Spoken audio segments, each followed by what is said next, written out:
النهارده رجعنا معاكم في حلقة جديدة وفي قصة إنسانية جديدة.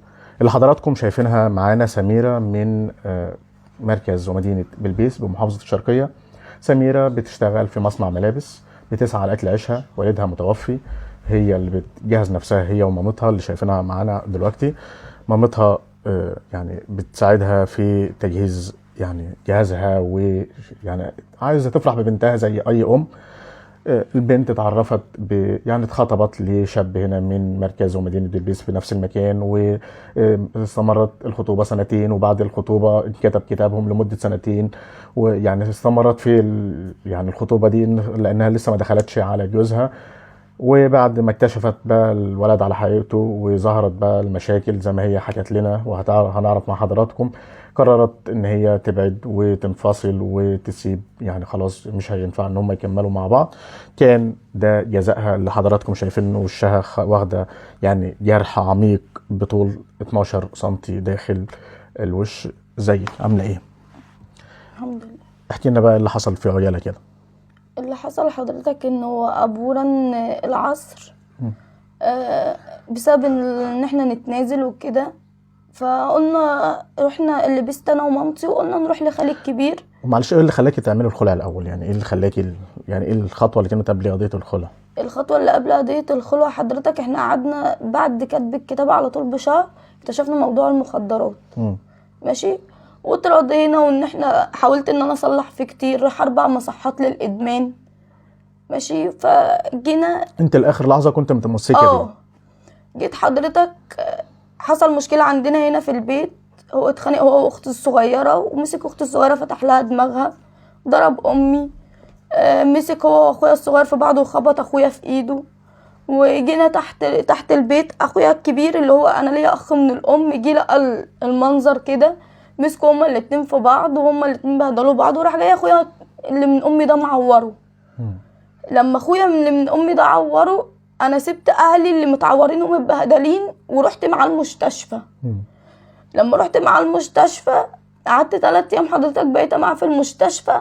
مامتي قالت لي ما تخشيش البيت طالما انت اخترتيه، ورحت مع المستشفى وسبتينا ما تخشيش البيت.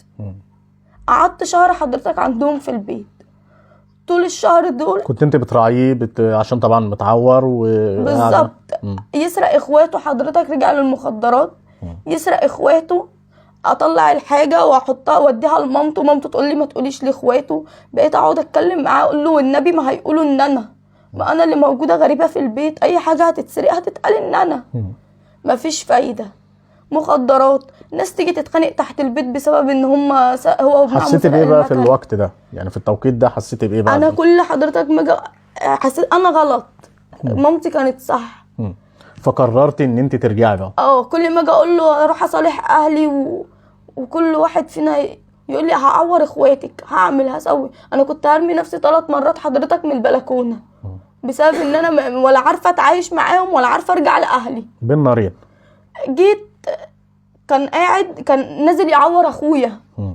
رحت انا معوره نفسي في دماغي، قلت له حقك اهو، انت عايز دم، طب حقك اهو خلاص.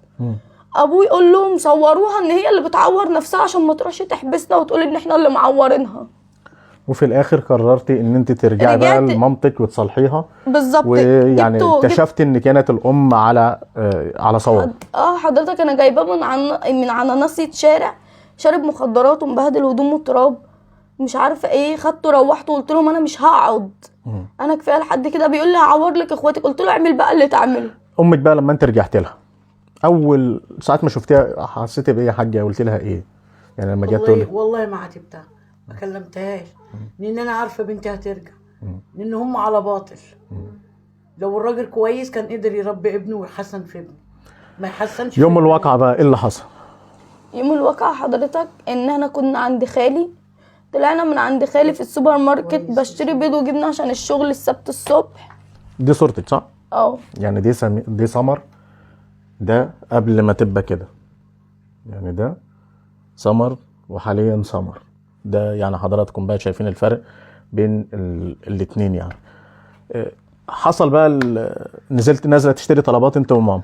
عشان اروح الشغل الصبح. ده جه وقف قدامنا بالمكنه، جه من ورانا راح جاي واقف قدامنا بالمكنه، انتوا عايزينها تدور مشاكل وحوارات وجنايات، انتوا عايزين ابن عمي وعمي قبلك حد من عيالك يغزوهولك يموتوهولك. فمامتي قالت له انت يغزوه يموتوه؟ طب ما انت كلامك مع الرجاله ما تتكلمش معانا.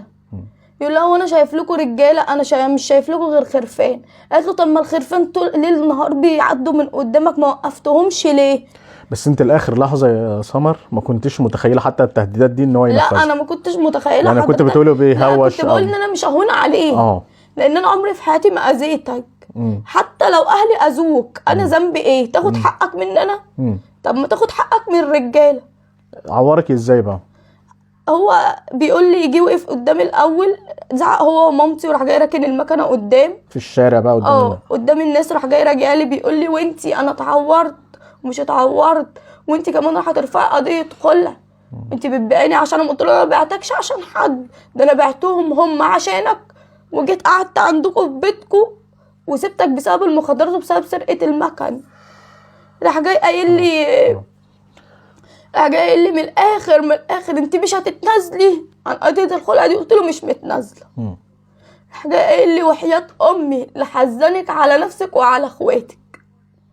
قلت له تمام ماشي اعمل كده وانا حق عند ربنا وهحبسك. راح جاي ضاحك وقال لي هنشوف دلوقتي. راح جاي رنن طلع قدام كده، راح جاي رنن تعالوا لي، تعالى وهات الكلب يلا وهات سلاح وتعالى، وضلوا يزعق. فهو اختفى من قدامنا حوالي دقيقة حاجة زي كده. فانا بشد ماما بقول لها يلا نمشي، يلا نمشي. دي كانوا هما جم بقى عمه وابن عمه وابوه وهو، وكل واحد فيهم رافع سلاح، ويروحوا جايين مسايبين الكلب علينا. والتعويره بقى ما انا جاي ابوه راح جاي شددني كده قال لي انا قلت لك هيذبحك. فراح جاي انا وقفت عند العمود لقيت خالد ده راح جاي نطت عليا وفتح المطر وراح جاي خبطني في وشي. انا طبعا قعدت اصوت، ما حسيتش غير هما بيجروا وبيقول لابوي بيقول لهم يلا انا خبطتها، يلا انا عورتها. ما حسيتش بحاجه بقى غير وانا وشي مفتوح عمال اصوت والناس مش عارفه تعمل لي ايه. احنا طبعا كلنا ثقه في رجال الشرطه وكلنا ثقه في القضاء. حاجك اكيد راجع ان شاء الله. احنا طبعا يعني بنقول لك الف سلامه وربنا معاكي وربنا يشفيكي ويشيل عنك. يعني ده قصه من ضمن القصص اللي احنا بنتابعها مع حضراتكم. دمتم في رعايه الله وحفظه، والسلام عليكم ورحمه الله وبركاته.